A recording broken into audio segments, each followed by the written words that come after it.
পানি খাইবেন? খাও, খান খান।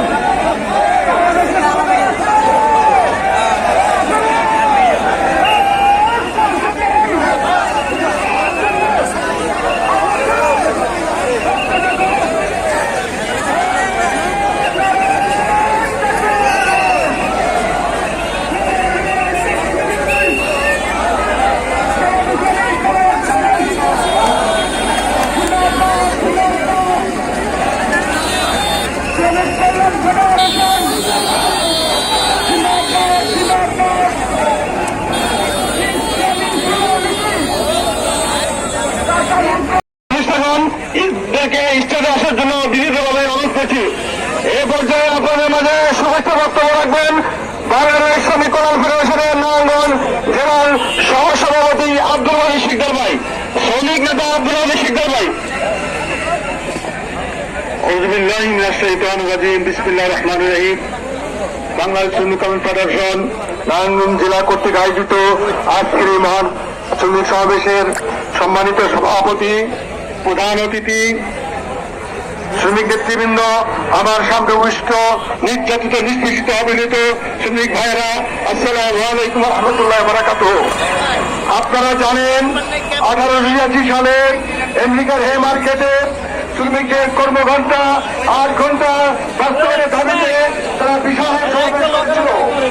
এই সমাবেশ তৎকালীন যুগে মানুষের শত্রু, মানবতার শত্রু মালিক গোষ্ঠী তারা সহ্য করতে পারে নাই, সেখানে অভিযানে গুলি চালিয়ে থেকে একটা কথা বলতে চাই, তা হল জনতা ইসলাম সাহেবের অবিলম্বে মুক্তি দিতে হবে।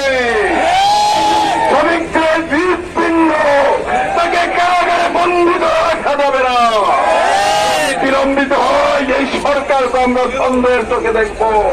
এই জন্য সন্দেহ থেকে বাঁচতে হলে আপনাদেরকে এই মজলুম জনতা বিলম্বে মুক্তি দিতে হবে।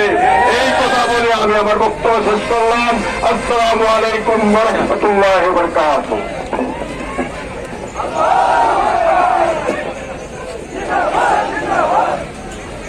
সংগ্রামী উপস্থিতি, এ পর্যায়ে আমাদের মাঝে বিশেষ অতিথি বক্তব্য রাখবেন বাংলাদেশের ছাত্র সংগঠনের মধ্যে ছাত্র সংগঠনের প্রিয় সংগঠন বাংলাদেশ ইসলামী ছাত্র শিবিরের নারায়ণগঞ্জ জেলা শাখার সংগ্রামী সাধারণ সম্পাদক আকরাম হোসেন।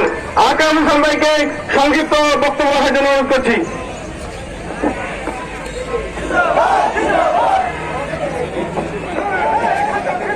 আউযু বিল্লাহি মিনাশ শাইতানির রাজিম। বিসমিল্লাহির রহমানির রহিম।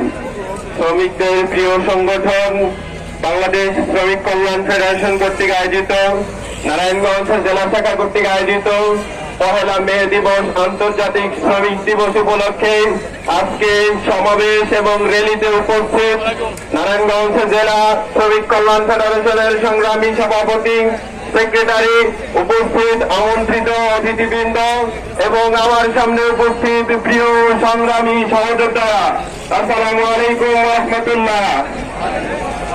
আজকে আমরা অত্যন্ত ভারাক্রান্ত মন নিয়ে এখানে দাঁড়িয়েছি যে আজকে 1986 সাল থেকে শুরু করে 1898 সালের পরবর্তী শ্রমিক দিবস হিসেবে স্বীকৃত এই দিবসটি আমরা দীর্ঘ সময় ধরে পালন করে যাচ্ছি। কিন্তু অত্যন্ত দুঃখের এবং পরিতাপের বিষয় হচ্ছে আমরা শত দাবি তাদের সামনে উপস্থাপন করলেও শ্রমিকদের ন্যায্য অধিকার আজ পর্যন্ত এখন পর্যন্ত তারা দিতে ব্যর্থ হয়েছে। 24 পরবর্তী বাংলাদেশ 2025 সালের 1 মে দিবসে আজকে যে সমাবেশকে সামনে রেখে আমরা